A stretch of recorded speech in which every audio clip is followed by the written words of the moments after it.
10장 1절부터 10절까지 제가 한 절 읽고 여러분들 한 절 읽으시길 들으실 것 같습니다. 제가 먼저 읽을까요? 급한 것 같아요. 다 찾으신 것 같아요. 네, 먼저 읽겠습니다. 이스라엘 자손의 온 회중이 여호와의 명령대로 신 광야에서 떠나 그 노정대로 행하여 르비딤의 장막을 쳤으나 백성이 마실 물이 없는지라.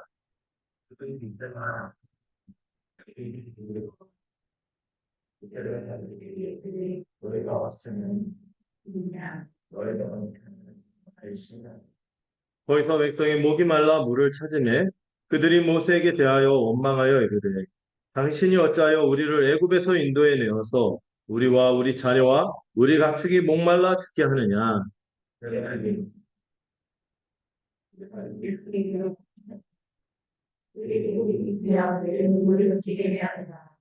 여호와께서 모세에게 이르시되 백성 앞을 지나서 이스라엘 장로들을 데리고 나일강을 치던 내 지팡이를 손에 잡고 가라. 예.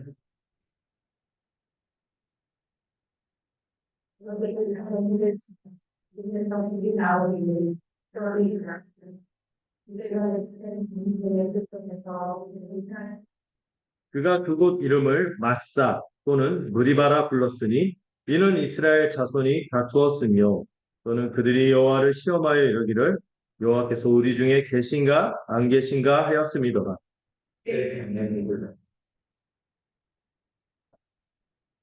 모세가 여호수아에게 이르되 우리를 위하여 사람들을 택하여 나가서 아말렉과 싸우라. 내일 내가 하나님의 지팡이를 손에 잡고 산 꼭대기에 서리라.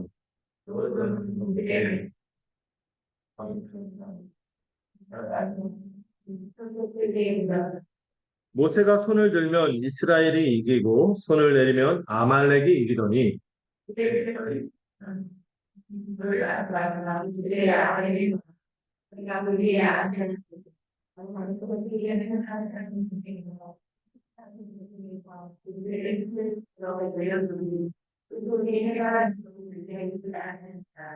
여호수아가 칼날로 아말렉과 그 백성을 쳐서 무찌르니라.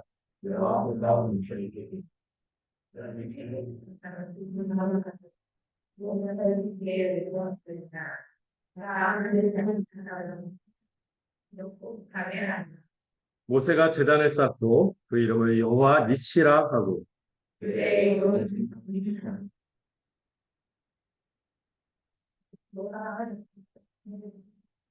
아멘. 네. 네, 여러분들 부활의 아침입니다. 네.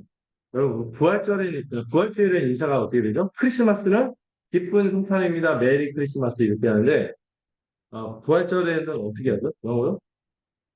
네. 영어로. 저분이 영어를 잘하세요. 자식들이 다 영어를 해서 어쩔 수 없이 영어를 해피 이스터라고 하나요? 해피 이스터. 네. 영어 사대주의 빠지지 말고 기쁜 부활일입니다 하고 서로 인사해 주고받으시면 좋겠습니다. 여러분 기쁜 부활의 아침입니다. 쑥스럽죠? 안 해보던 거 하니까 한번 해보죠. 얼굴 서로 보면서 기쁜 부활의 주일입니다. 그래서 우리 마음도 좀 가다듬고 또 새로워졌으면 좋겠어요. 음. 여러분 참 이 땅의 삶이 만만치 않잖아요. 여러분 우리 출애굽기 이렇게 보고 있지만 광야 같은 삶 아닙니까? 예기치 않은 일들도 생기고 또 우리가 같이 함께 더불어 살아가는 게 녹록지 않죠. 그런데 우리가 잊지 말아야 할 것은 주님께서 날마다 우리를 대신해서 죽으셨을 뿐만 아니라 이 부활의 생명을 지금도 공급하고 있음을 믿음으로 받으세요. 그래서 그걸 누릴 수 있기를 바랍니다. 기쁨을 잃지 않으시길 바랍니다. 자, 우리가 계속해서 이 출애굽의 역사를 통하여 우리 하나님이 자기 백성을 어떻게 이끌어 가시는지 살펴보고 있습니다. 오늘 전체 본문은 16절에 불과하지만 굉장히 깊은 내용이 있어요. 그래서 이것을 좀 같이 살펴봤으면 좋겠습니다. 네. 네. 하나님이 반성해서 뭐가 나게 하셨습니까? 물이 나게 하셨고 영원히 승리하실 것을 약속하는 본문이 오늘의 핵심 본문의 메시지인데요. 이렇게 되기까지 이 앞에 1절에서 4절 또 그 이전에 이스라엘 백성의 그 연약하고 또 어떻게 보면 못되고 악한 모습을 좀 들여다보고 그런 가운데서도 하나님께서 어떤 은혜를 베푸셨는지 이렇게 생각할 때 은혜가 좀 클 것 같아요. 저는 그 1절에서 4절로 제가 앞에 부분을 좀 나눴는데요. 음, 백성들이 하나님을 시험해서 모세를 원망하는 장면이 나오고 있습니다. 여기 보면은 이스라엘 백성이 어디에 도착했죠? 르비딤이라는 장소에 도착해요. 이 르비딤이라는 그 장소의 뜻이 평원이라는 뜻이 있어요. 평원, 평야.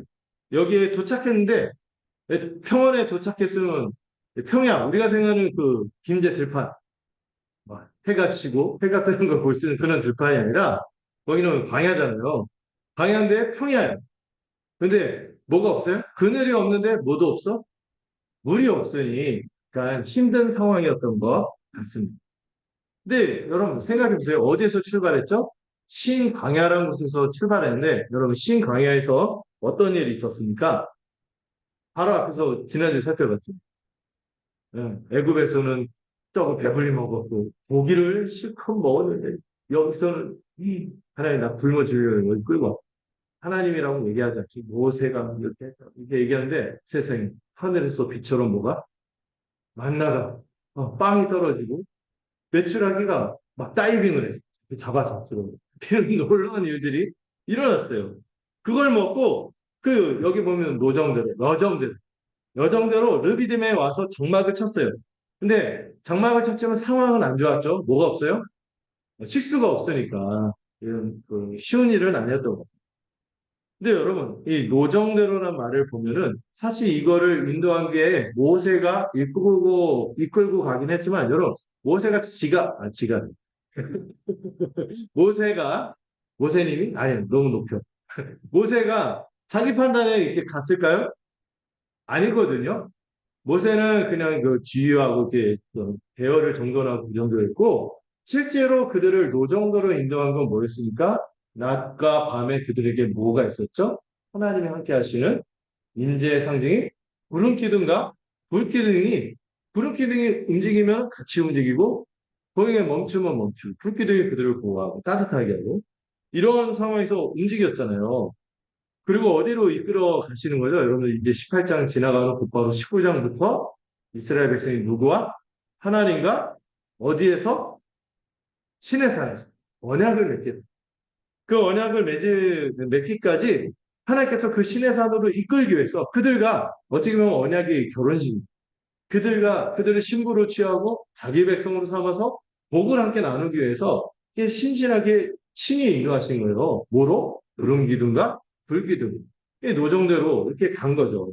근데 그 과정이 여러분 쉽지는 않았죠. 문제가 생겼습니다. 근데 여러분 2절, 3절을 보면은 이 백성들이 모세와 다투고 거칠게 원망하며 심지어 어떤 일까지? 하나님을 시험하는 그런 모습이 나타나고 있습니다. 여러분, 이 백성들이 모세와 다투는데 물을 줘서 마시게 해달라고 요구하고 있어요. 예. 문제는 물을 달라고 요구하는 건 당연하죠. 여기 쉴 수 없으면 힘들잖아요. 그렇죠? 예. 제 동생이 이렇게 택배 일을 하는데 제일 얄미운 사람이 엘리베이터 없는데 생수 이게 잔뜩 시키는 분들이 있대요. 막 미치게 돼요. 근데 그분도 물이 없으면 힘드니까. 예. 근데 물을 구할 수 있죠? 여러분? 당연한 거예요. 구할 수 있는데 뭐가 문제였죠? 이들의 태도가 문제예요. 태도가 어떻습니까?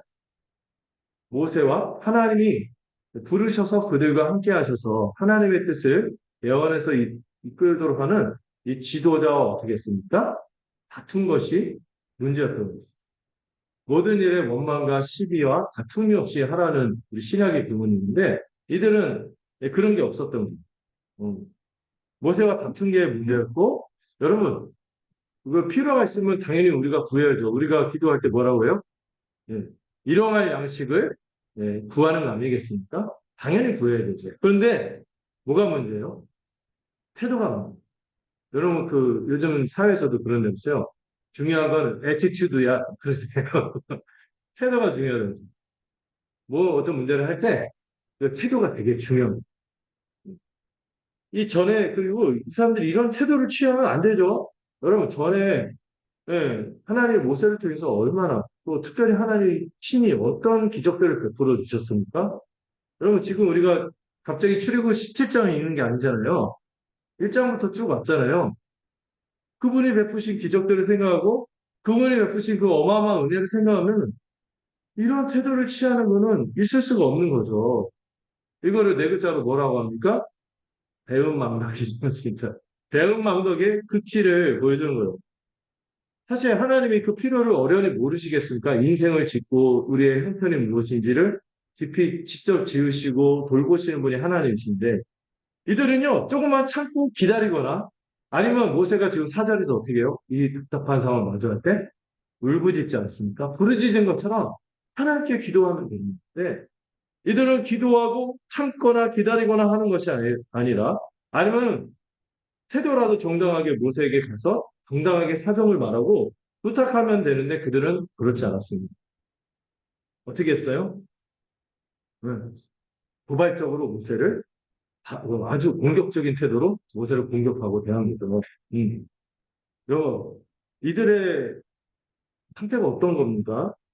여러분 하나님이 바로 앞에서 여러분 어떤 일이 있었죠? 쓴물을 단물로 바꾸는 마라를 단물로 바꾸는 마라의 쓴물을 단물로 바꾸시는 은혜가 있었고 엘림으로 인도하셔서 이 광야에서 아무것도 없는 곳에서 풍성함을 누리게 하시고 배고프고 막 그냥 정말 털없는 정도가 아니라 망발 정말 거의 애굽에 있지도 않았던 그 떡과 고기 얘기하면서 그렇게 불평하는 사람들에게 하나님께서 하늘에서 이 빵을 주시고 내추럴도 하늘에서 오지 않았을 거예요. 하늘에서 빵과 고기를 다 먹게 하신 그 하나님을 신뢰하지 않는 거예요.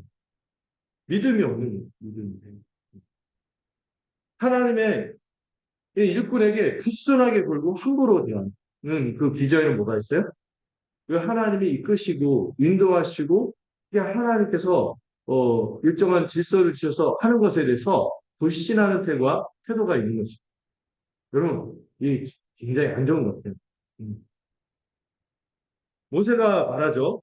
본문을 보면 그렇게 말하지 않습니까? 이들에게 어찌하여 자신과 다투느냐 이렇게 말하며 자신과 다투는 것은 누구를 시험하는 건가? 여호와를 시험하는 것이라고 책망합니다. 여러분 명백하게 진리에 있어서 또 하나님이 정하신 거룩함에 대해서 벗어나는 것들은 뭐 지도자라 할지라도 이렇게 그 책망을 듣기도 하고 아니면 그 약간 그런 일이 필요하죠. 그런데 그 공격적으로 대하는 것은 여러분 그리고 진리 문제도 아니고 거룩의 문제도 아니고 좀만 참고 양해를 구하고 사정을 하면 되는 문제를 이렇게 공격적으로 하는 것은 뭐라고요? 여호와를 시험하는 것이라고 책망하고 있습니다.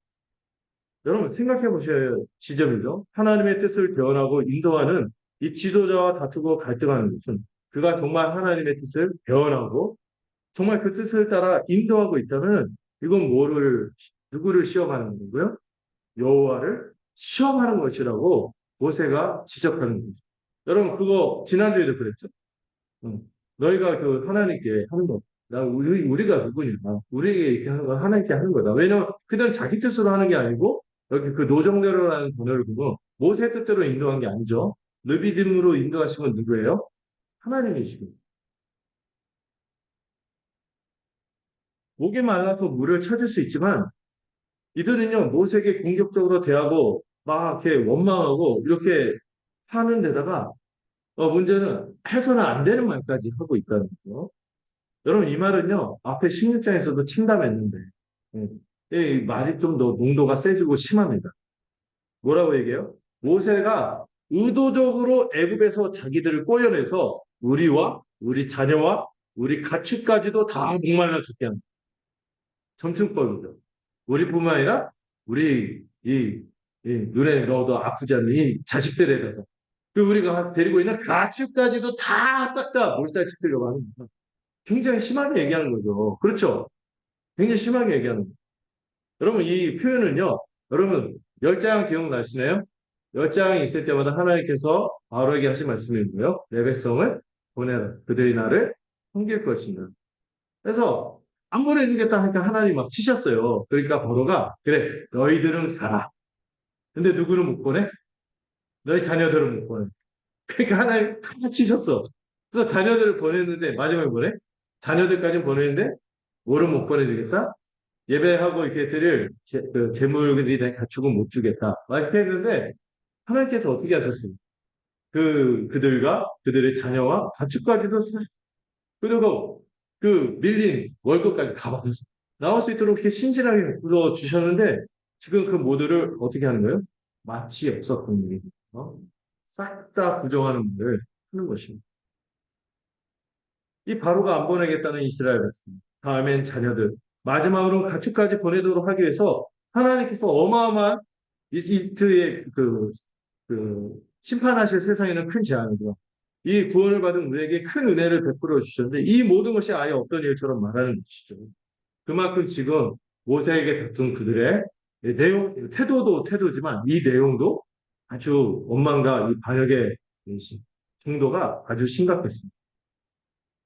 여러분, 이 사절의 모세의 반응을 좀 봐야 돼요. 모세가 오죽하면 어떻게 합니까? 부르짖었다 이렇게 표현하는데 여러분 우리말 성경에서 뭐라 그래요? 울부짖었대요. 막 울면서 진짜 막 어떻게 할 줄 몰라갖고 모세가 하나님께 하소연할 데가 없네. 이 백성이 하나도 내 말을 듣는 사람이 없어. 그냥 하나님께 울부짖은 거예요. 기도한 거예요. 굉장히 억울하고 답답한 마음으로 기도한 거죠. 제가 이 백성에게 어떻게 해야 되냐고. 어떻게 해야 되냐고. 도대체 뭘 해야 되냐고. 그리고 이 백성들이 얼마나 모세에게 심하게 했는지 모세가 뭐까지 느꼈어요? 생명의 위협까지 느꼈죠. 이들이요, 조금 있으면 자신을 돌로 쳐서 죽이겠다. 죽일 지경까지 이런 것 같아요. 억울한 정도가 아니라 뭐까지 느낀 거예요? 생명의 위협까지 느낀 것입니다. 그만큼 분위기가 험악했고요. 여기 사람들의 상태가 여러분 원래도 좀 안 좋았잖아요. 40년 전에 모세가 좀 누구의 결단으로 좀 방법은 안 좋았지만 선한 의도로 했는데 막상 그렇게 할 때는 가만히 있더니 뭔가 그 거룩을 위해서 서로 싸울 때 조언했더니 뭐라 했으면 누가 너를 재판장 이렇게 했어. 이거 이렇게 모세가 잘못했지만 이렇게 한대더라. 그렇게 은혜를 베푸시고 기적을 베푸시고 말씀도 주시고 했는데 좀 어려움이 생기니까 야, 왜 우리를 이 괜한 거 이렇게 하게 해서 막 그러냐 이런 사람들이 여러분 이 7절을 보면은 이 장소가 원래 이름이 뭐라고요? 르비dim 평원이죠. 평원이라는 이름을 뭐로 바꿉니까? 모세가 뭐라고 바꿔요? 마사? 그것만 있나요? 누리고. 여러분 원래 한 지역에 이름 하나만 있어요. 여러 개 있으면 헷갈려요. 우리도 이제 정권 바뀌었을 때 갑자기 편리해지긴 했지만 동갑 로로 바뀌니까 막 헷갈리고 있어요. 근데 왜 굳이 이게 두 개의 이름을 모세가 한꺼번에 한 지역에 그것도 원래 이름이 있는 곳을 바꿨을까? 네. 그만큼 이 모세가 처했던 상황이 힘들었고 답답했기 때문에 이 지역에다가 이름을 두 개나 붙인 거예요. 그 이름의 뜻이 뭐예요? 마사는 시험하다는 뜻이고 무리바는 다툰다는 뜻이에요. 마사는 뭐라고요? 시험하다. 무리바는 다툰 일이. 이스라엘이 얼마나 심각하게 번역했는지 이들이 어느 정도로 모세에게 공격적으로 대하고 불순하게 대하고 막무가내로 이렇게 싸웠는지 이 모세의 심경을 7절을 통해서 엿볼 수 있는 하나님을 시험하는 데다 모세가 막 다투는 것을 차시 하나님께 도발적으로 대한 거죠. 공격적으로 대한 거죠. 이 다투기까지 하는 모습을 얘기한 거죠. 얼마나 모세가 억울하고 생명의 위협을 느꼈는지 이들이 지도자에게 적대적이고 공격적으로 나온 태도가 심각했던 거죠. 근데 여러분, 이들의 문제는요, 여러분, 다투는 것도 심각하지만, 진짜 중요한 문제는, 여러분, 우리 주님이 광야의 시험에서 마귀의 유혹을 물리칠 때, 주 너의 하나님을 뭐 하지 말았어요? 시험하지 말았는데, 이들이 하나님을 시험했다는 거예요. 그 시험의 내용을 7절에서 설명하죠. 어떻게 설명합니까? 여호와께서 계신가, 안 계신가를 시험했다는 거예요. 여러분, 이게 뭔 말이에요? 우리한테 물 안 주면 하나에 안 계신 거예요. 이렇게 말버리는 거예요. 물을 안 주면 하나에 안 계신 거예요. 음. 만약에 계신다면 물을 내놔라 이거죠. 지금 물이 없는 거 보니까 안 계신 거네. 이런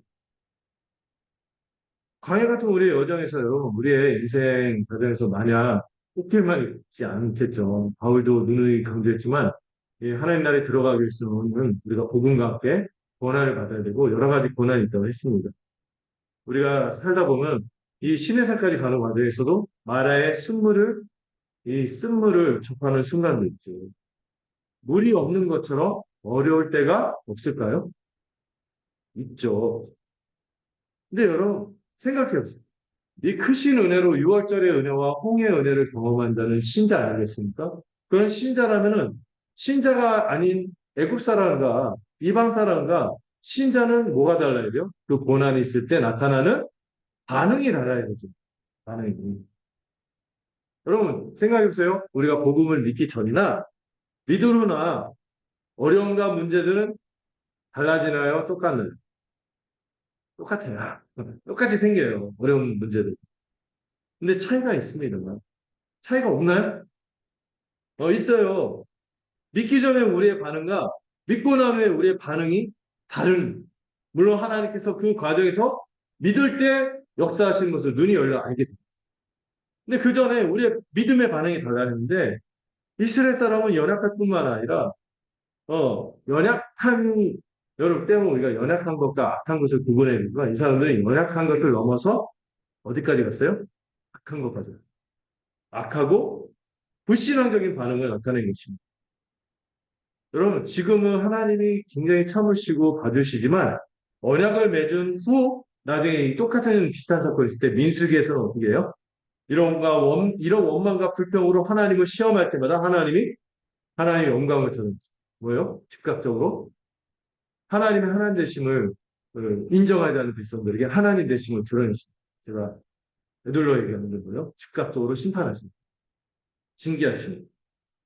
근데 지금은 하나님이 참으세요. 여러분, 우리가요, 복음 처음 믿으면은 하나님을 알아가는 과정에서 하나님이 많이 참아주시고 인내하십니다. 여러분, 아브라함도 처음 불렀을 때 어땠어요?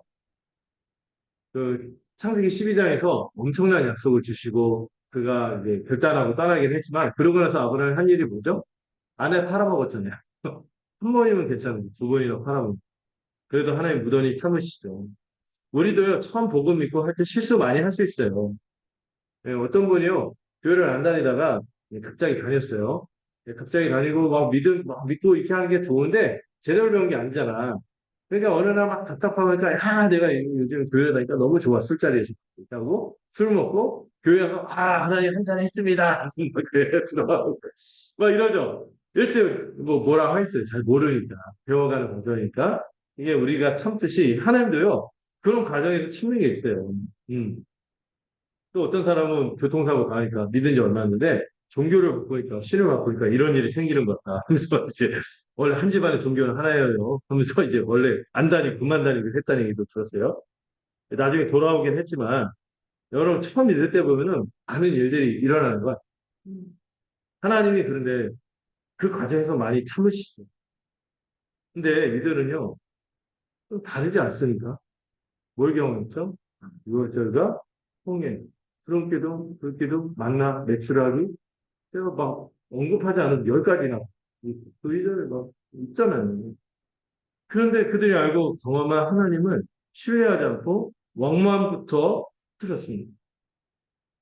그럼 어떤 분들은요, 신앙생활 하다가 어려움이 생기면 기도하고 주님께 엎드리고 은혜를 구하는 것입니다. 왜 내게 이런 일이 일어나는 거고 원망과 불평부터 터트리는 경우들이 있는 거예요. 너무 신앙이 어리고 어리석은 거죠. 사실 여러분, 어려움은 신실한 사람이나 연약하고 어린 사람이나 동일하게 다 누구에게나 지는 것입니다. 약간 미성숙하고 어린 분들은 나한테만 이런 일이 일어나. 이런데 여러분, 삶의 무게가 다 보다는 삶에 다 있잖아요. 근데 참 어린 분들이 한 3으로 받아들이고 10으로 받아들이고 1로 받아들이고 뭐 100으로 받아들이고 그런 분이 있죠. 음. 근데 여러분, 그런데 우리는 신자 아닙니다. 6월절의 은혜와 형의 큰 애를 경험했습니다. 날마다 주님이 공급하시는 은혜가 있어요. 그리고 이 어려움이 있다 할지라도 우리는 뭐를 알아요? 이 어려움이 우리를 인내하게 하고 뭐하게 합니까? 연단하는 것임을 아는 것이죠. 이를 통해서 영광의 소망에 도달하게 하는 것을 우리는 아는 사람들이에요. 그래서 우리 어려울 때요. 여러분 어려울 때 힘들어요? 안 힘들어요? 안 힘든다고 하는 건 거짓말. 힘들어요. 그런데 힘들 때 어떻게 해요? 엎드려서 하는 거예요. 모세처럼 울부짖을 수 있어요. 그게 우리죠. 그리고 기도할 때 하나님 어떤 문제를 계속 곱씹어 보는 묵상. 근데 이들의 문제는 뭐예요? 문제가 생기자마자 지도자인 모세에게 달려들어 따지고 하나님을 원망하고 불신앙을 드러낸 것입니다. 이들이 모세에게 다툰 내용은요, 하나님을 시험한 거예요. 하나님이 계신 거 맞습니까? 계시다면 줘요. 물 줘요. 안 주면 안 계신 거예요. 이게 얼마나 대응만족합니까? 이 수준이 민망해요, 사람들. 배은망덕도 육은 수준. 그들이 겪은 은혜와 이적을 생각하면 이건 진짜 침해예요, 침해. 영적인 침해. 우리는 이 사람들 여러분 욕하죠. 여러분 욕하죠. 저도 보면서 처음에 욕했는데 가만 생각하니까 내 얘기다. 우리 얘기예요, 우리 얘기. 우리도 어떤 일이 닥치면요. 하나님이 그동안 베푸신 은혜를 깡그리 잊어버립니다. 기억하라고 하면은 사춘기 애들처럼 막 그런 말 하자요. 한 번씩 들어보지 않을래? 자녀 키우고 계신 엄마 아빠가 해준 게 벌써 이것이 제가 존경하는 이용 목사님 사무도 보고 싶어요. 제가 한 말이 아니에요. 다른 분이 한 말이에요.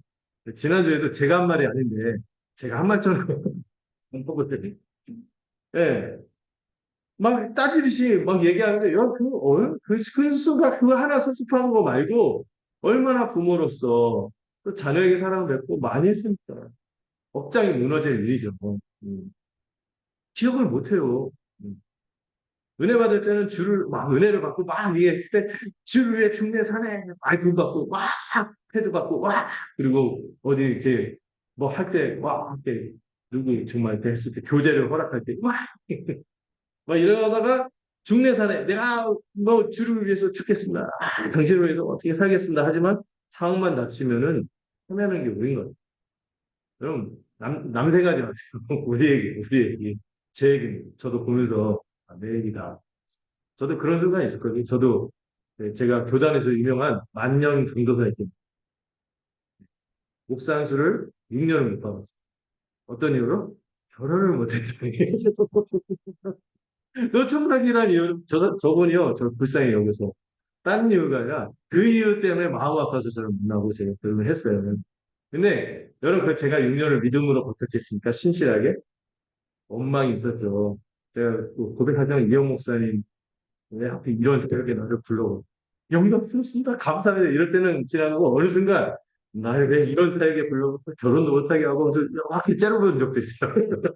목사님 보고 깜짝 놀래갖고 나중에 상담했죠. 너 왜 그러냐? 저도 그래요. 우리가 그런 것 같아요. 참 우리 어린 친구들한테 이런 얘기하는 게 부끄럽긴 하지만 여러분 이거 볼 때요 욕하지 맙시다. 우리가 이런 문제가 있습니다. 음. 근데 더 큰 문제가 있습니다. 더 큰 문제가 있는데요. 원망하고 아주 어려움이 있을 때 하나님 베푸신 은혜를 기억하지 못하는 것도 문제가 있는데 큰 문제가 있습니다. 하나님을 시험하는데 이들은요 하나님이 자기가 필요하면 자기 문제를 해결해야만 하는 자판기처럼 여기는 해결사로 여기는 거예요. 여러분 이거를 여러분 주기도문에서 이방인처럼 기도하지 그들의 주술적인 기도, 기계적인 기도를 따라하지 말라고 그랬거든요. 우리 하나님과 인격적인 관계이지 뭔가 기브 앤 테이크로 해야지 내가 신에게 나아가고 거래하는 대상으로 여기는 게 아니에요. 우리 기독교는 이런 기계적인 신가는 전형적인 우상, 이방 우상 숭배의 형태인 거예요. 그 신이 좋아하는 것을 비 맞추듯이 해주고 그 다음에는 내가 원하는 것을 신이 해줘야 돼. 안 해주면 그 신 갈아쳐버리고 다른 신으로 요즘 환승이란 말 쓰죠. 환승해버리는 거예요. 그래서 항상 신을 대하는 태도가 뭐예요? 항상 한 발짝 들듯이 대하는 거죠. 자기 이익을 채우지 않거나 내 자아를 만족하지 않으면 요즘 현대인의 문제가 그러잖아요. 그 현대 신앙인의 문제가 소비자처럼 내 어떤 수가 틀려. 이 얘기하고 내 감정을 만족시키지 않고 내 자아를 만족시키지 않으면은 이 신 필요 없다는 거예요. 교회 질서 마음에 안 들어. 아, 자기 뜻대로 해줘야겠 이게 뭔가 편의를 요구하고 이런 식으로 가는 거죠. 이익을 채워주지 않거나 내 자아를 만족시키지 않으면 필요 없는 것으로 여기는 거예요. 아무리 큰 권능을 나타냈고 바다를 가르고 그들이 똑똑히 봤죠. 양쪽에 물이 그 벽으로 세워서 그 사이를 마른 땅처럼 지나가는 엄청난 경험을 해도 내가 정작 필요할 때 내가 조종하고 통제하지 못하는 신은 필요 없는 것이다. 이게 악한 우상숭배 이런 신앙의 형태입니다. 지금 내 문제는 이건데 이것을 해결해 주지 못하면 이건 신도 아니야 하고 여기는 이걸 뭐라고 했어요? 기계적인 신간이에요. 이거 우상숭배예요. 우상숭배의 형태로 하나님을 댔다는 거죠. 여러분 이 말 들으면서 여러분 거북하지 않습니까? 나는? 하나님이 우리를 위해서 있는 게 아니잖아요. 우리가 하나님을 위해서 창조된 거예요. 하나님이 우리를 구원하신 것도 그분의 영광을 위해서 구원하신 것이죠. 우리를 위한 것도 있지만. 그래서 우리는 그 은혜를 기억하고 땅에 예배하고 찬양하는 것이죠. 여러분, 그런데 하나님의 아무런 영광스러워 본이라 할지라도 내가 원하는 거 이거 들어주지 않으면 안 계신 거다. 이렇게 생각하는 게 온당하냐? 이거죠. 계신다면 내 문제 당장 해결. 그러면 내가 인정하겠다. 이런 태도는 제, 여러분, 한심하게도 이 여덟 백성, 이스라엘 백성은 언약을 맺고 나서도 광야 생활 40년 동안 이들은 끊임없이 반복해서 이런 반역적인 원망, 불평, 이런 우상숭배적인 생활을 하나님을 대하는 잘못된 왜곡된 태도를 지닌 영적인 이건 이스라엘 백성이 40년간 극복 못한 영적인 완성 질환이다. 이런 얘기인데 영적인 질병, 치매에 빠진 것이죠. 여러분 제가 얘기했잖아요. 우리도 하나님을 이렇게 대하지 않는가 생각하세요. 돌아보셔야 돼요. 하나님은 어떤 분이십니까? 광야를 지나지만 여러분 광야를 지금 지나고 어려움이 닿기 문제는 동일하게 있지만 그 과정을 거쳐서 어떻게 하시는 분이에요? 꿀이 흐르는 약속의 땅으로 인도하시는 분이 아닙니까? 우리의 참된 도착지는 지금 이 장소가 아니죠. 여기가 아니라 앞으로 더 나아가는 것인데 여기서 필요한 거 안 준다고 하나님을 원망하는 것은 여러분 어이없는 거예요. 이스라엘은 모세에게 우리를 죽게 하느니 예, 차라리 네가 죽으라는 식으로 모세에게 대한 돌로 칠 기세로 한 거죠. 이거 보면서 허망한 마음이 든다면은 거북한 마음이 든다면 나는 어떠하니 한번 돌아볼 수 있으면 좋겠습니다. 두 번째 5절에서 7절을 보는데 이 부분이 우리가 더 봐야겠죠. 5절에 보시면은 여호와께서 모세에게 지팡이를 들고 백성들 앞에 지나가는 것입니다. 여호와께서 이제 모세가 울부짖고 와 너무 억울하고 답답하고 슬프고 막 그렇죠 이런 모세에게 응답하시네. 그 모세가 백성 앞을 지나가 백성들이 똑똑히 보도록 그 앞을 지나가게 하되 누구를 대동하도록 그 백성들의 지도자 장로들을 함께 데리고 어디로 가도록 손에 뭘 쥐고 나일강 피로 바꿨던 그 모세의 지팡이를 손에 잡고 가라고했습니다. 그리고 6절에 보면은 어디로 가라고 했어요? 호렙산의 반석으로 가라고 하십니다. 그 반석 위에 서서 그 반석을 지팡이로 장로들이 보는 백성들이 보는 앞에서 그 장로들을 일단 데려가서 거기서 지팡이로 빵 치면 어떻게 돼요? 그 있잖아요. 뭐 시추선 있잖아요. 이런 거에서 바위를 뚫고 이런 게 아닌데 지팡이를 단지 땅 쳤을 때 어떻게 된다고요? 물이 나와서 생수가 흘러나와서 백성들이 마시게 될 거라고 약속하십니다. 그 말씀대로요. 모세가 백성들 앞에서 오일을 지나가고 장로들을 데려가고 한 손에 지팡이를 손에 쥐고 갔죠. 이 지팡이가 어떤 지팡이인지 여러분들 기억하시죠? 그 열정을 일으킬 때마다 하나님이 도구로 썼고 특별히 나일강을 쳤을 때 그 생수가 나일의 생수가 뭐로 바뀌었어요? 마시지 못할 피로 바꿔서 아무도 못 마시게 한 그 지팡이를 이제는 바위를 쳐서 뭐가 나오도록 먹을 수 있는 에비앙 생수. 생수 중에서 최고가 에비앙이라는 이 에비앙 생수 상표로 나온 거 말이에요. 스위스 어떤 지역에 거기 나오는 에비앙이라는 아주 유명한 샘이 이런 생수가 막 흘러나오게 한 거예요. 여러분 이를 통해서 이 지팡이를 사용하면 뭐예요? 지금 이거 누구의 능력으로 하는 게 아니라 모세의 능력이 아니라 하나님이 친히 역사하시는 것을 보여주신 것이죠. 그리고 여러분 지금 모세가 장로들을 대동하고 가게 한 이 호렙산의 바위가 어딘지 아세요? 많은 학자들이 그 장소가 어디냐면은, 여러분, 모세가 하나님을 처음 만난 장소가 어디죠? 호렙산에 떨기나무. 불타는 떨기나무에서 하나님을 배웠잖아요. 그 신을 보셨잖아요. 그 신을 벗은 그 자리가 그 반석이다. 이렇게 얘기하고 있어요. 모세가요, 처음 하나님 만난 그곳으로 장로들과 함께 왔고, 그들이 보는 앞에서 반석에서 물이 나게 하신 것이죠. 이 장로들은 백성들의 대표였기 때문에 그것을 똑똑히 보았기 때문에 이스라엘 백성 전체가 그 모세가 그렇게 하나님의 권능을 통하여 생수를 나게 한 것을 똑똑히 보게 된 것이죠. 그 반석으로 나와서 모두가 물을 마신 것입니다. 여러분, 여기서 중요한 것은 물을 마시냐, 못 마시냐 이 문제보다 이 온 백성이 뭘 보게 된 거예요? 하나님이 어떤 분이신가를 똑똑히 보게 된 것이죠.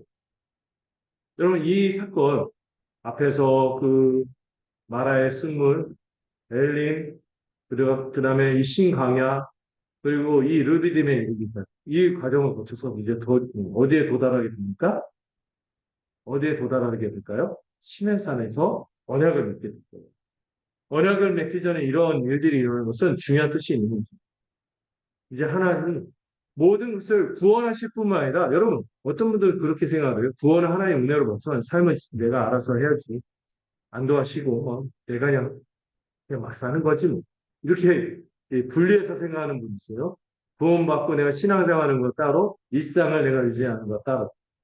이거 심각한 문법이죠. 여러분 이제 하나님이 우리를 구원하셨을 뿐만 아니라 우리의 일상도 돌보고 삶과 종교적인 영역이 나눠지는 것이 아니라 모든 것을 이끄시고 채워주시는 분임을 믿고 언약을 맺은 후에는 뭐 하지 말라고? 하나님을 신뢰해야지.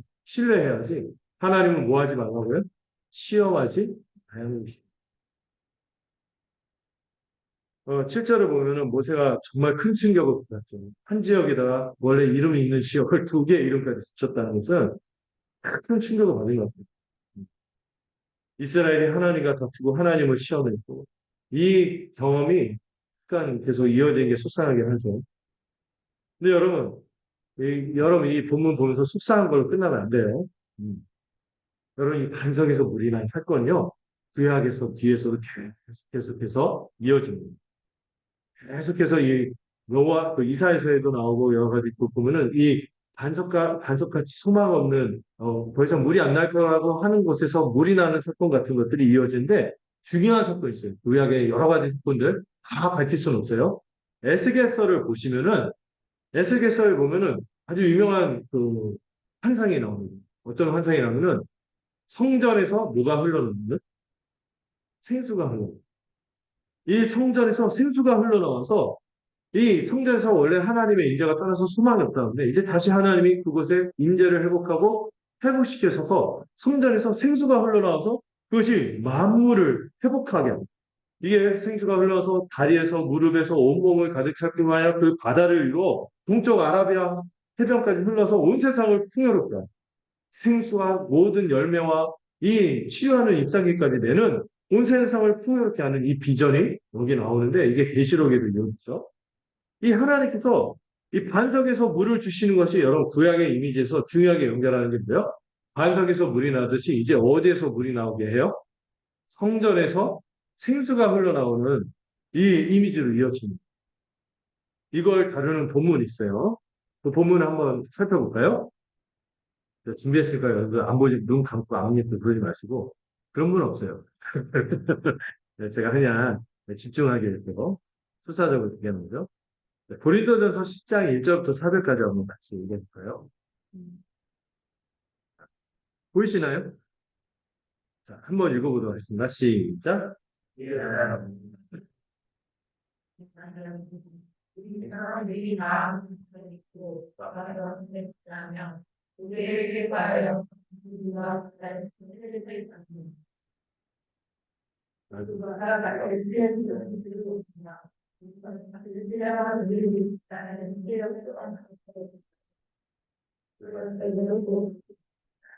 아멘. 그럼 이 영적인 중증증, 만성증, 절대로 낫지 않을 것 같은 이 질환을 누가 진정으로 채워주고 치료하고 회복시키실까요? 네, 본문이 뭔가 그리스도라고. 여러분, 옛 조상들은 어떻습니까? 이걸 안 했으면 좋겠다고 바울이 강조하죠. 그거 알았으면 좋겠습니다.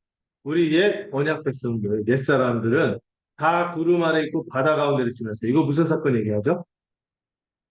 구름 기둥 인도 가운데 어디를 지나간? 홍해를 지나간 사건을 얘기해요. 그래서 모세에게 속했어요. 그래서 이 구름과 바다에서 이 홍해를 지나가는 것을 하나님의 백성으로 입회하는 세례의 사건으로 연결해서 설명합니다. 그리고 그 하나님의 백성으로 그들이 세례를 받고 들어갈 동안 모두가 이 광야에서 뭘 먹었어요? 신령한 음식이 뭐예요? 만나를 먹어요.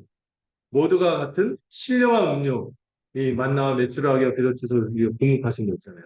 그 마라의 쓴물이라는 이거를 단물로 드신 거. 그리고 뒤따르는 뭐? 르비딤에서 반석에서 이 생수를 맛보게 하십니다. 근데 여러분, 이 생수를 나게 한 반석이 바로 뭐라고요? 모세가 하나님을 처음 조후에 만났던 그 장소, 그리스도를. 바울이요, 아주 멋지게 연결해서. 그리고 그 계시받은 받은 성령의 조명하심을 따라 이렇게 설명하시는 거죠. 이 신령한 반석에서 신령한 음소가 나오는 것을 구약에서는 또 어디에서 뭐가 흘러넘치는 것으로 연결했다고요? 성전에서 생수가 공급하는 것으로 연결해요. 그리고 여러분들 또 보지는 않았지만 지난주에 봤으니까 여러분 요한복음 4장에서 수가성의 그 사마리아 여인 남편이 다섯이 있으나 누가 진짜 남편인지 모르고 정말 소망이 없고 정말 이렇게 꺼려지는 그 난잡한 그 여인이 그 공고해가 갈급해갖고 물을 찾으러 한낮에 뜨거울 때 왔을 때 우리 주님 일부러 그 여인을 만나주셨잖아요. 그리고 나를 믿으면 그 배에서 뭐가 흘러넘치면서 생수가 흘러넘치고 그 얘기하고 요한복음 6장에서 오병이어 물고기와 떡을 드시고 그리고 뭐라고 하십니까? 자신이 생수일 뿐만 아니라 생명의 양식이요 생명의 음료라고 했어요. 생명의 떡이자 생명의 음료라고 말씀하시고 뭐라고 했어요? 나를 먹고 마시는 자는 이게 이해를 못했죠. 우리가 식인종대라고? 그게 아니죠. 주님을 믿고 주님 안에서 연합하고 살아가면은 주님과 교제하면은 뭐 하지 않겠다? 영원히 목마르지 않고 줄이지도 않을 것이라고 약속하셨어요. 그리고 그 말씀도 하셨죠. 구약의 백성들은 이 신령한 음료와 양식을 먹고도 만나와 이 모든 생수를 마시고도 죽지 않았지만 나를 먹고 마시는 자는 어떻게 될 거다? 영원히 목마르지 않고 또 줄이지 않을 것이라고 약속하신 것이죠. 여러분 이 구약의 백성들은 만나를 먹고 반석의 생수를 마시고도 이 영적 질환을 극복하지 못하고 그 광야에서 죽고 말았지. 우리는 어떻습니까? 우리는 달라요. 우리는 예수님을 먹고 마시는 자, 믿고 그분과 연합하고 교제하고 그분으로부터 성령으로 말미암아 공급받기 때문에 충만하게 살 것이라고 약속을 받은 것입니다. 기쁘지 않습니까? 이거 보면서 절망스러운데 우리도 별반 다르지 않아요. 우리는 다르다는 거예요.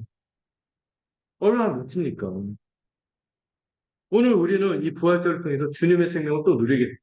우리 여러분 다음 주에 이 생명의 양식이요 음료이신 우리 주님의 십자가 은혜를 부활하셔서 주신 그 모든 은총을 떡과 잔으로 마주 대하게 될 것입니다. 이거 할 때마다 우리가 우리 안에서 뭐가 흘러나올까요? 생수가 흘러나옵니다.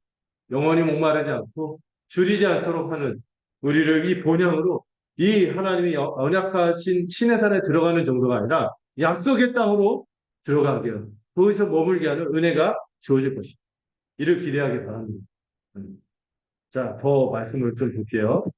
이 반석에서 생수가 흘러나온 사건이 너무나 중요해서 예수님이 요한복음 7장에서도 의미심장한 소위 말하는 퍼포먼스를 했어요. 음. 그 퍼포먼스 아시죠?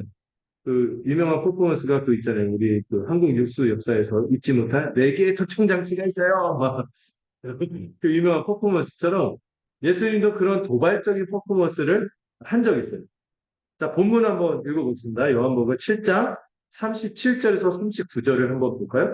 저희 본문 보니까 요한복음을 여러분들하고 빨리 나누고 싶다 이런 생각이 들어요. 너무 이 요한복음이 너무 아쉬워요. 자, 읽어봅시다. 시작.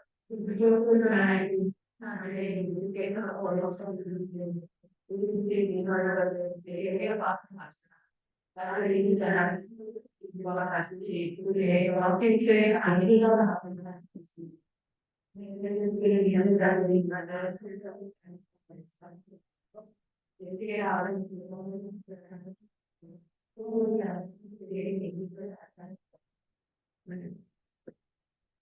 이 말씀이 되게 깊은 말씀, 되게 의미심장한 말씀인데, 이 본문은요, 유대인들이 지키는 절기 중에서 이 예수님이 이 랩에서 내게로 와서 목마르거든 나에게 와서 마셔라 생수가 흘러나올 거다. 이게 외쳤던 그날이 어떤 날이냐면은 그 초막절이에요, 초막절.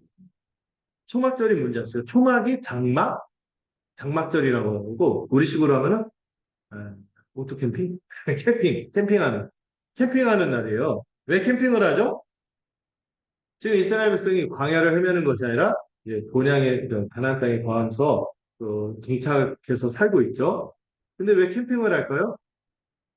언제를 기억하기 위해서 광야에서 하나님께서 40년을 신실하게 만나와 메추라기와 또 신령한 반석의 생수를 공급한 것을 기억하면서 옛적을 생각하면서 야영을 하는 일주일간 양육하는 이 절기가 초막절이에요. 이 광야 사화를 기념한 일주일간 텐트 치고 지내다가 또 거기서 막 고기도 구워 먹고 막 즐겁겠죠. 여러분 여기 제가 타박을 한번 시도하면 재밌더라고요. 힘들어요. 근데 이렇게 한데 추억을 주고받고 하는데 어때요? 이 일주일이 지나면은 그렇게 막 지나고 흥겹게 일주일이 지나면서 가족들끼리도 돈독해지고 우리가 어떤 백성인지를 생각하게 되고 이렇게 하는데 마지막은 어떻게 되냐면 제사장들이 성전으로 이 근처 성전 근처에 뭐냐면 그 유명한 여러분들 어두운 밤에 무슨 절? 실로 이 실로암 연못에 가서 금 주전자에다가 물을 쭉 담아요. 물을 떠서 이 제사장들이 줄을 서서 행렬을 지어서 이 일주일 마지막 날, 초막절 마지막 날에 성전을 향해 걸어가. 우리 성전에 와서 사람들 묵백성이 보는 데다가 이 제단에다가 이 실론 연못에서 뜬 물을 제단에다가 물을 넣어요. 그리고 막 몇 바퀴를 돌죠. 그러면 이 제단에서 물이 흥건하게 나오잖아요. 그러면서 이제 온 백성 앞에서 선언하는 광야에서 물을 주신 분이 우리 여호와 하나님이십니다. 이렇게 선언하는 거예요. 근데 그 의식을 하고 있는데 우리 주님이 내게 도청장치. 제가 딱 그 안에 봤어요. 대제사장이 폼나게 그 멘트를 치고 있는데 주님이 딱 나와서 이 말씀하신 거예요. 누구든지 목마르거든 내게로 와서 마시라. 나를 믿는 자는 성경에 이룬 것 같이 그 배에서 생수의 강이 흘러넘칠 것이다. 멋지지 않습니까? 물론 그 사람들이 미친 사람이다. 그래서 막 난리가 났겠죠. 굉장히 도발적인 그걸 하신 거예요. 그때가 언제냐면, 이 유대 지도자들이 예수님에게 이 민중의 마음이 다 흘러가고, 막 그러니까 예수님 시기하고 그렇게 막 유대교 전체가 예수님을 대적하고, 이 유대교에서 믿는 사람을 축출하고, 뭐 예수님 죽이러 가고, 이 분위기 살벌할 때 그때 주님이 과감하게 이 퍼포먼스를 하신 것입니다. 큰 소리로 외친 거죠. 어쩌면 그 이스라엘의 불신앙, 믿는 자들도 있죠. 대부분이 유대 지도자들과 더불어 유대인들이 대부분 예수님을 배척하고 불신한 원래 그분의 백성인데 이걸 답답해하면서 외치신 거예요. 그리고 주님 뭐라고 하십니까? 자신을 믿을 때는 생수가 그 안에서 흘러나올 것이라고 선포하셨어요.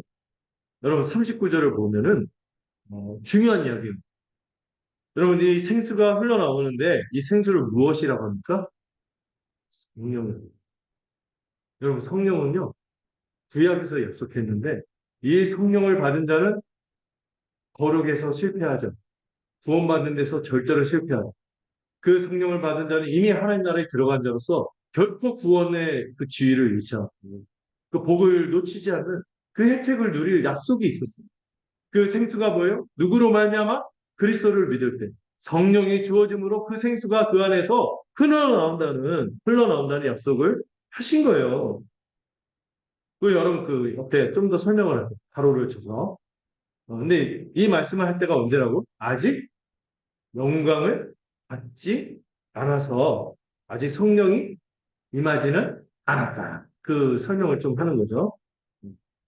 그럼 아직 영광을 받지 않았다는 것은 공간복음서에서는 예수님 영광 받은 것을 뭐하고 있냐면 십자가에서 죽으시고 부활하시고 승천하신 이 성령을 보내셔서 교회를 세운 것까지 전체를 뭉뚱그려서 영광이라고 하는데 공간복음서 마태, 마가, 누가는 그렇게 얘기하는데 요한은 그렇게 얘기해요. 예수님이 내 영광의 때가 다가오지 않았어. 내 영광을 취하러 할 때는 다 뭐하고 있는 거예요? 십자가에서 죽으신. 예수님께서 지금 여기서 말하는 거예요. 예수님이 아직 십자가에서 죽으셔서 그 십자가의 죽음, 영광스러운 죽음을 당하기 전이기 때문에 아직 그 죽음의 공로가 우리에게 임하지 않아서 성령이 아직 도래하지 않았다. 임하지 않았다. 이런 설명을 하는 거죠. 근데 여러분, 이제 요한이 뭘 말하는 거예요? 예수님이 이미 영광을 그분의 십자가, 그 은혜가 그 십자가에서 우리 대신해서 모든 죄를 다 가져가시고 그 예수님의 그 의와 영광을 거저주시는 그 십자가 은혜 사건을 믿기만 하면은 그 믿는 자에게 뭐가 부어진다고요? 성령이 부어져서 그리스도의 모든 것으로 성령께서는 누구예요?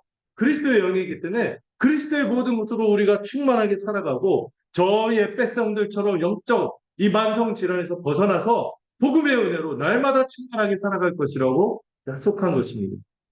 구약의 백성들은 원망과 불평으로 실패했지만 이것이 우리와 다른 지점입니다.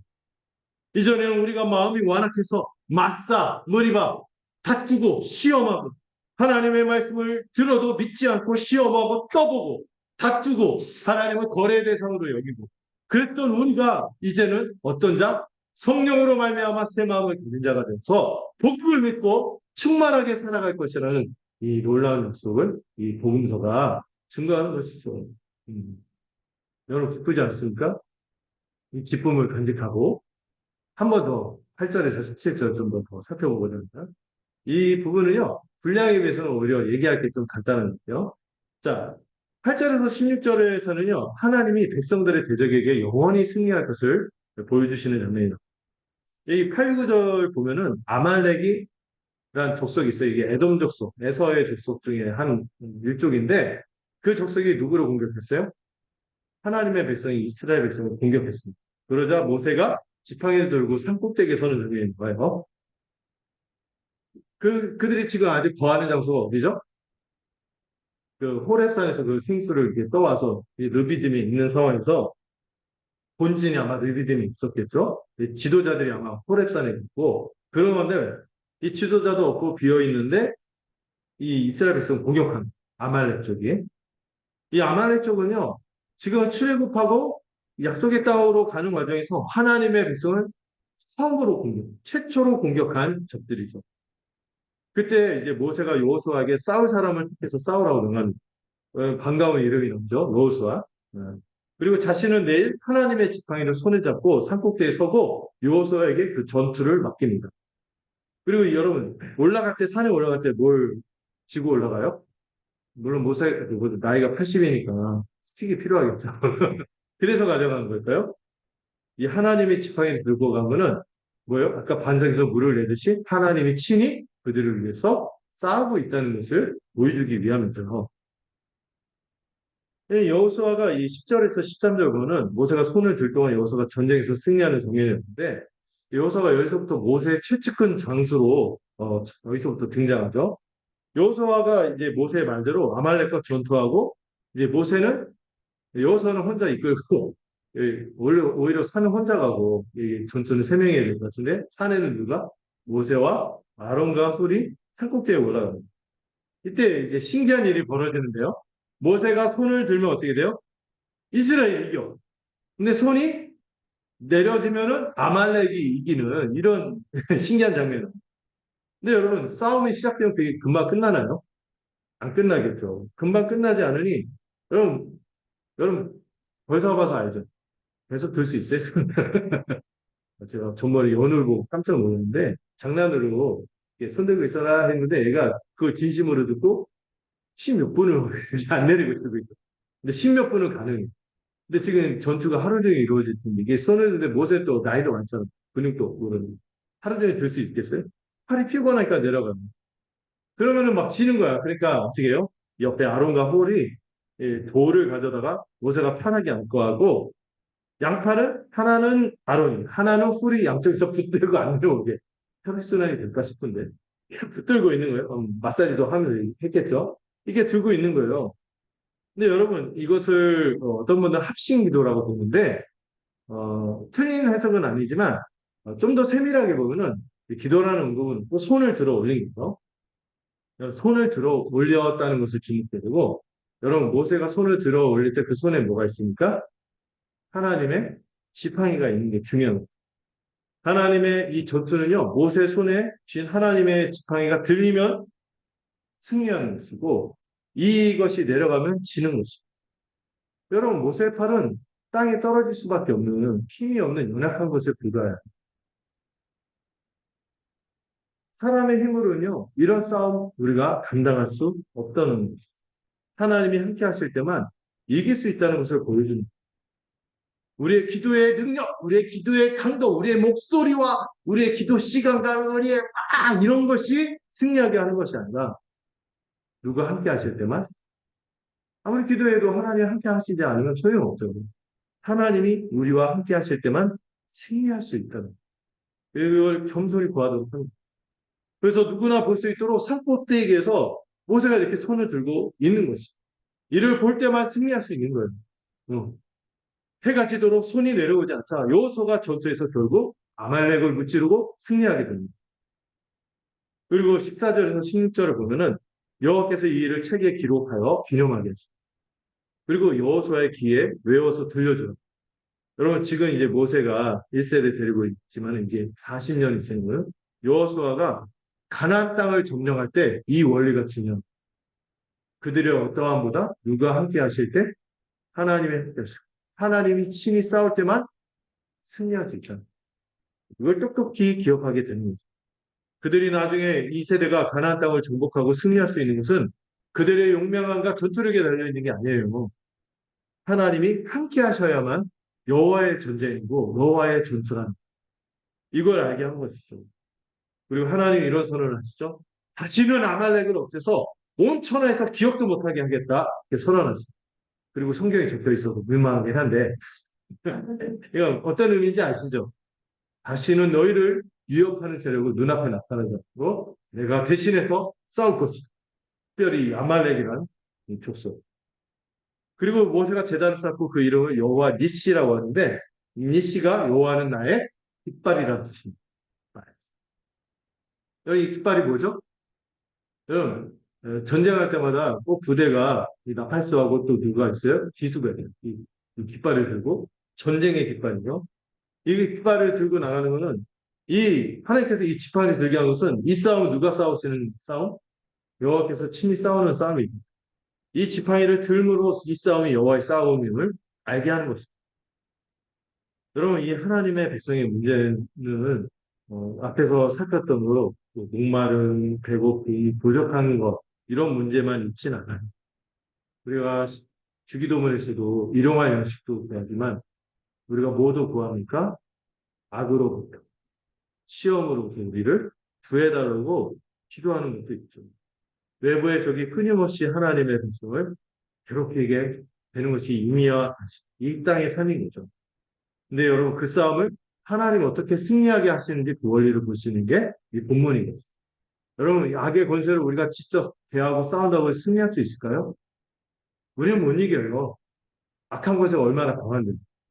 근데 누가 함께 하시면 하나님이 함께 하시면 승리할 수 있는 것이죠. 여러분 이 아말렉이 왜 하나님이 표본으로 삼아서 이 영원히 저주하고 사라지게 하냐면 최초로 하나님의 백성을 괴롭힌 자들이기도 하지만 신명기를 보면요 이 백성이 얼마나 악랄한지 알 수 있어요. 그 공격한 정황을 설명하는데 이 아말렉 쪽이 어떻게 공격하냐면 일부러 공격할 때 장정들이 없고 여자들과 아이들이 있는 순간만 노렸다가 치사하게 그때 또 여자와 아이들을 공격한다. 그 여자와 아이들을 공격하면 처자식이 그러니까 어때? 마음이 막 무너지니까 그걸 이용해서 심리적으로 해서 괴롭혀서 그 전쟁을 이기는 거예요. 옛날에 전쟁 그렇게 안 했거든요. 치사. 일기토, 1대1 딱 원타치로. 자, 원타치가 뭔지 서로 한 방씩 주고받다. 이렇게 했지. 이런 싸움을 하는 경우는 지금은 막 이기기 위해서 수단과 방법을 가리지 않죠. 옛날에는 그래도 룰이 있었어요. 이걸 깨고 악질적으로 공격하는 사람들이 이 취약한 것을 집요하게 공격하는 식으로 하는데 이 기습의 형태로 치고 빠지는 형태로 괴롭히는 거거든요. 이 사람들의 마음을 흔드는 전술로 싸우는 아주 사악한 족속이었어요. 여러분, 이 아말렉은 하나님이 누구의 세력과 지금 연결해서 보는 거예요? 하나님의 백성을 괴롭히는 사단의 세력과 연결해서 보신 끊임없이 하나님의 백성을 괴롭히고 믿음을 잃게 하고 시험에 들도록 해서 하나님을 떠나게 하려는 세력, 이 가나안 족속들 또한 이 가나안 땅에서 우리가 이걸 누려야 되는데 하나님 나라의 복을 누리지 못하게 하는 이 악한 영적 세력을 뜻하는 것이 아말렉입니다. 아말렉을 하나님 얼마나 저주하셨는지 이때만이 아니라 나중에 다윗이 사울이 버림받은 게 아말렉을 완전히 하나님의 뜻대로 멸망시켜야 되는데 비겁하게 타협을 하죠. 다윗은 이것을 전수하고 나중에 에스더서 보면은 이 아각 그 뭐지 하만이라는 사람이 이스라엘 백성 해하려고 하면 그가 또 아말렉 족속 끊임없이 나가서 이스라엘 백성을 괴롭히지만 그때 에스더 때 완전히 정리해요. 결국에 하나님 영원히 없애버리는 그런 족속이 되죠. 여러분 이 아말렉이 있습니다. 우리 시대를 살아갈 때 여러분 우리가 이 세대를 본받지만 배웠잖아요. 이 시대 문화와 사상이 그런 거예요. 우리를 공격하는 것들. 우리가 신앙생활하고 교회로 사는 것이 아무것도 아닌 것처럼 이 세상의 헛된 영광과 부욕함으로 미혹하는 것이 우리에게 영적인 아말렉인 것입니다. 이런 것들이 우리의 그리스도의 영광의 빛을 보지 못하게 하고 우리로 하여금 염려와 탐욕과 두려움과 원망과 불평에 빠지게 하는 것이 아말렉입니다. 근데 여러분 반석에서 생수가 나게 하듯이 우리에게 누가 있습니까? 용사이신 우리 하나님이 계십니다. 우리 하나님 우리를 지키시기 위해서 친히 싸우시고 그 하나님의 용사로서 메시아 왕이신 우리 주 예수 그리스도를 보내셔서 그분이 이 십자가로 내가 세상을 이겨노라 이 십자가 권세로 승리하신 것입니다. 우리가 대적할 수 없는 이 사단의 세력을 영원히 십자가의 권세로 멸망시키신 것입니다.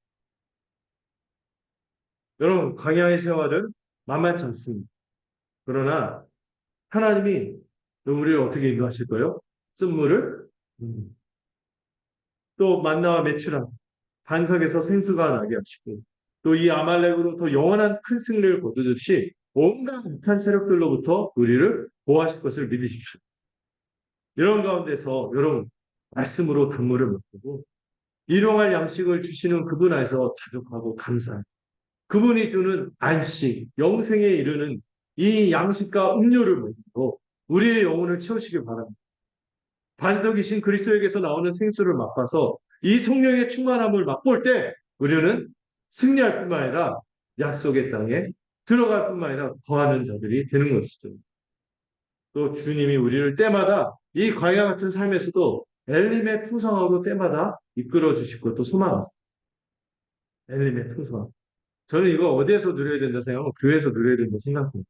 이 엘림의 풍성함을 누릴 수 있습니다. 우리가 서로에게 12개의 생각, 70개의 그 종려 나눔처럼 그렇게 풍성한 자들이 되었으면 좋겠습니다. 그래서 우리가 끝까지 여정을 마치도록 하시는 분이 우리 하나님임을 믿읍시다. 무엇보다 여러분 생수이신 예수 그리스도를 여러분 밥은 안 먹어도 오래 버틸 수 있지만 물은 안 먹으면 죽잖아요. 우리 생수이신 예수 그리스도를 통하여 이 성령의 은혜 가운데 계속 머물기를 바랍니다. 그래서 주중에도 말씀으로 마시세요. 예배 때마다 양육 때마다 이 갈증을 채우세요. 갈증을 채울 뿐만 아니라 아주 흠뻑 적셔져서 흘러넘치는 에스겔서에 나오는 이 성전에 이 물이 생수가 흘러나오는 환상처럼 우리 전체가 다 흠뻑 적셔지고 흘러넘쳐서 모두가 풍성하게 마시기를 함께 기도하겠습니다. 하나님 아버지, 우리 삶 속에서 우리 하나님이 주신 은혜를 자꾸 잃어버리고 하나님을 시험하는 때가 있는 것 같습니다. 하나님에게 우리의 요구를 요구하며 이런 것들 불만으로 우리가 넘어지는 것뿐만 아니라 우리가 우리 하나님을 너무나 왜곡해서 받아들여서 기계적인 신인 것처럼 우리의 필요를 위해서 그렇게 움직일 수 있는 분으로 함부로 여기진 않았습니다. 이상한 우상 숭배를 우리가 먼저 자행하진 않았습니다. 하나님이 우리를 위해서 존재하는 것이 아니고 우리가 하나님을 위하여 창조되었고 구원받은 자들인데 우리의 이 죄인됨과 이 피조물인 처지를 보며 스스로 교만한 자의 자리에 서서 소비자인 것처럼 이 신앙생활을 하지는 않았습니다. 여기서 돌이키도록 우리 붙들어 주시옵소서. 우리는 그렇게 완악하고 부족한 자입니다. 주님께서는 간석에서 생수가 나게 하신 분임을 기억합니다. 예더냐 백성들은 신령한 양식과 음료를 먹고 생수를 먹고도 방에서 죽었지만 우리는 이제 영원히 우리 안에서 흘러나오는 생수이신 예수 그리스도를 믿어 성령의 역사하심으로 말미암아 충만하게 살 줄을 믿습니다. 또 때마다 우리를 흔드는 외부의 세력, 악한 사단의 권세가 우리를 범한다 할지라도 주님께서 우리와 함께 하시기에 영원토록 승리하게 하시는 것을 믿고 이 광야의 생활을 견디며 승리할 수 있는 우리 귀한 모든 지체들 될 수 있도록 축복하여 주시옵소서. 예수님의 이름으로 기도드렸습니다. 네. 우리 함께 찬송가 171장 함께 찬양하면서 우리 부활을 같이 기뻐하도록 하겠습니다.